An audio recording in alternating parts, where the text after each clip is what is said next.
From Fox 55 Sports, this is The Locker Room.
After 5 months off, we are back and better than ever. Alongside my socially distanced partner, Peter Hood, my name is Justin Prince, and this is the return of a new locker room set. It feels weird being this far apart. It smells a whole lot better in this space now than it does over there on a typical Friday, though. We sweat a lot. Yeah, the last time you and I were in studio together, Prince, the sports world was turned upside down. It was Friday, March 13th. That was the day pretty much everything was put on pause, including all high school athletics.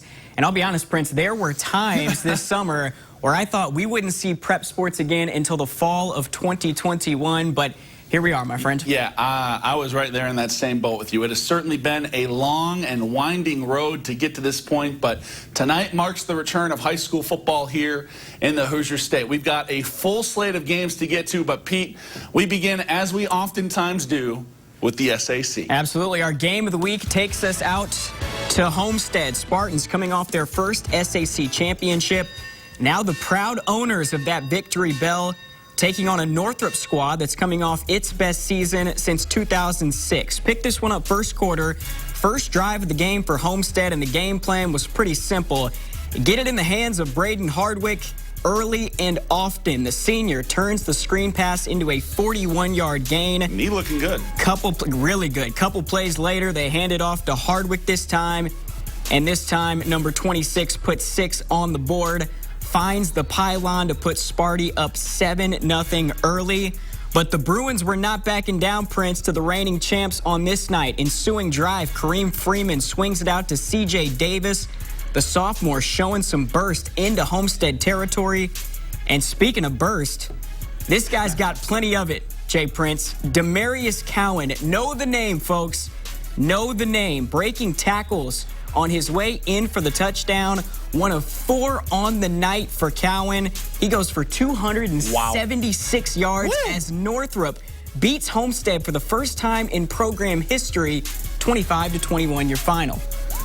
We head on over to Shields Field now. The Sherwood-Haydock era begins at Wayne as the Generals visit Dwenger. Things not starting out the way he'd like. Saints already up 14 in the second quarter. Generals trying to get something going. John Michael Fabini says, "Not on my watch." Breaks through for the sack. Wayne has to punt. Ensuing drive for the Saints, Brendan Lytle. Back to pass. He finds an open Jack Titman in the end zone for the touchdown. Do they ever not have 6 Titmans on their roster? I don't think so. Make it 21-0 Saints. Later in the quarter, just before half, Generals driving, but Sean Collins fumbles the ball. Matthew Jimenez recovers for the Saints. Dwenger takes over on a short field with less than 30 seconds to go, and they would take advantage. Lytle, hard to believe he's a senior. So is this guy. Devin Titman finds him in the flat. He finds pay dirt. Make it 28-0 at half. Dwenger goes on to win this one 35-12, your final this evening. Some sharp new unis for the Saints. From one bishop to another, we head down to Bishop Luers. Knights hosting Carroll in their season opener. This one all Chargers when we pick it up late first half. Under a minute to play in the second quarter, Ramon Anderson scores the Knights' first touchdown of the season. Makes it 41-7 Carroll with just a few ticks left before halftime. Some may take a knee in that situation. Doug Dinan says, man, there's time left. We're going to go score the thing. Little lateral from Mason Englert to Hunter Mertz. Gets him in position. And then on the final play of the quarter, it's Jeff Becker doing what he does best. Escapes pressure, finds Englert open down the field, and that's a buzzer-beating touchdown to put Carroll up 48-7 at the half. Englert finishes with 3 scores on the night. Chargers, they are not to be messed with this year. 48-14 the final. Next stop takes us to Spooler Stadium. Kurt Tippmann's Snyder Panthers hosting Northside. And if you think Coach Tipp looks a little mad, here's why. Northside up 33-10 at half. You thought Northrop was a shocker. Second half, though, Snyder gets a little life. Reese Thomas gets to Deuce Taylor for the sack. Panthers take over after a punt, but the Legends would not let them sniff a comeback. LaShawn Miller drags down Luke Hoppert on the QB keeper. Snyder has to punt. Ensuing drive, here comes Northside. Deuce Taylor looking deep, connects with Adrian Sewell. My goodness. The Northrop transfer inside Snyder territory. A few plays later, Jason Lambert. Sorry if I messed that name up, man. Either way, you got a touchdown. I think you got it right. Yeah. Finds the end zone, make it a 40-10 game. Northside wins 47-17. It's their biggest win over Snyder since 1988. Yeah, you don't just walk into Spooler and beat Snyder like that very easily. Final stop in the SAC comes at Southside. 3A number 7 Concordia traveling to take on Roosevelt Norfleet and the Archers. Cadets led 23-0 at the half, and they're keeping their foot on the gas when we pick it up third quarter. Southside punting, Cameron Johnson fielding, and from his own 18-yard line, Prince, I could be wrong, but I do not believe the man was touched until his teammates greeted him in the end zone. 82 yards to the crib.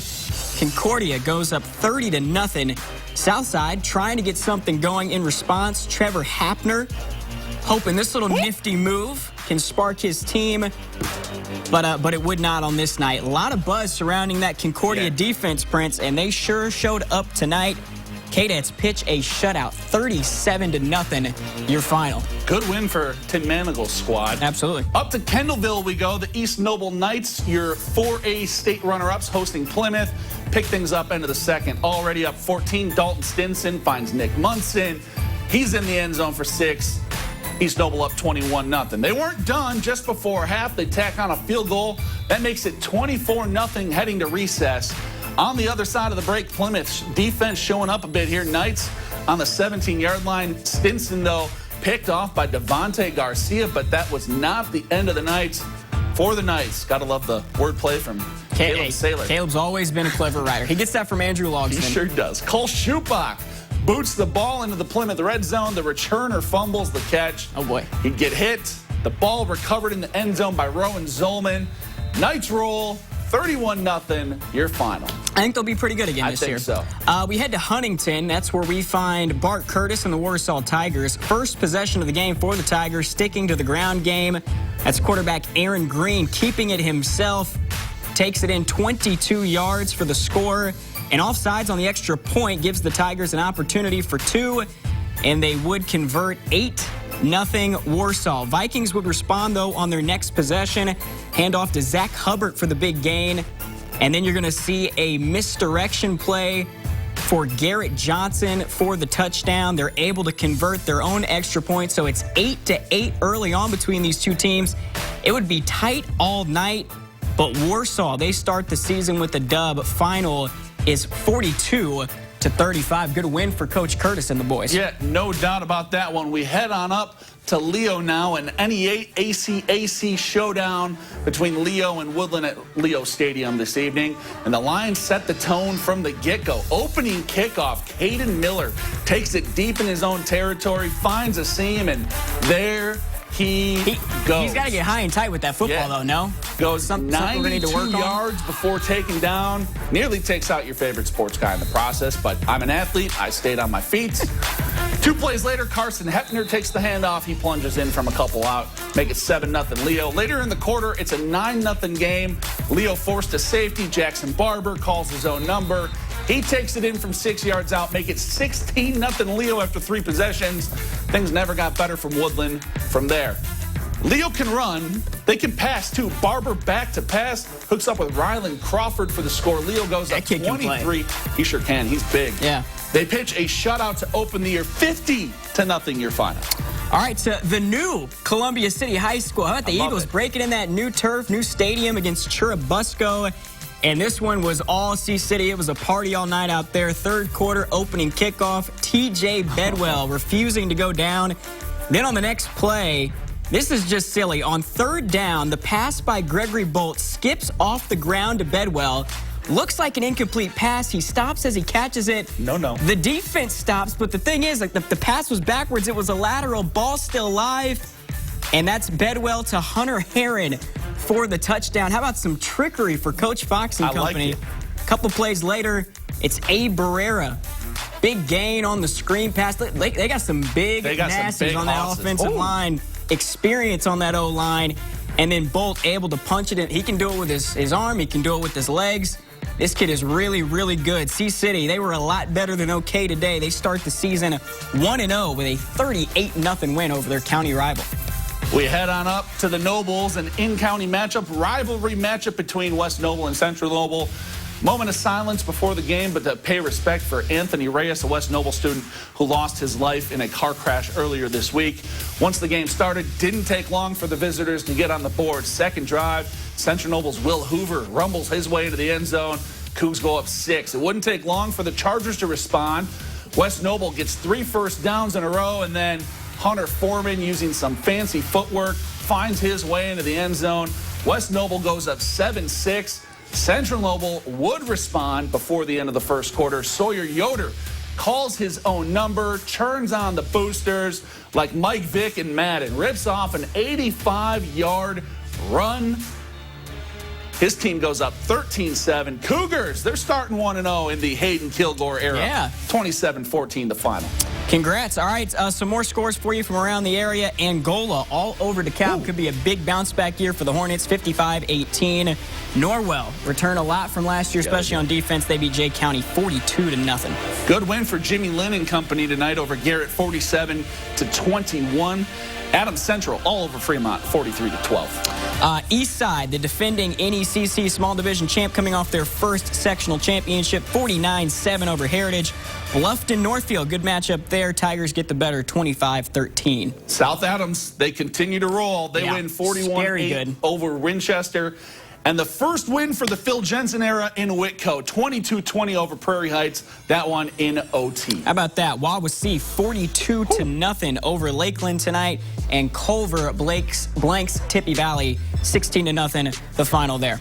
The Alex Brandowie era in Manchester starting out with a good note tonight. 47-12, their winners over North Miami. Southwood edging Knox tonight thanks to a late play, 28-26. And finally tonight, Monroe Central 29, Wabash 14. Coach Hanley's squad hung around with a good team tonight, but ultimately couldn't get the job done. Nope. And it's the Stingers, so you know what that means. Our very first play of the night, and we got to take you back to the new Max Gandy Field. Columbia City, the fake incomplete pass. Gregory Bolt to TJ Bedwell. He throws it to Hunter Heron. He does the rest. That's a touchdown. Chris Malooly nearly taken out in the process, but again, he's an athlete. A once-in-a-generation athlete, according to Chris Malooly. Yeah, he likes to say that. Stays on his feet. Columbia City, they get a big win at home tonight to open their season as well. First time those two teams have hooked up since 1903. Hard to believe. Yeah, and apparently there was like a big brawl the last time they played, according to the Twitter. Yeah, I love the creativity from C-City, and man, some really interesting results tonight, particularly in the SAC. Going to be a fun season, man. Sure is.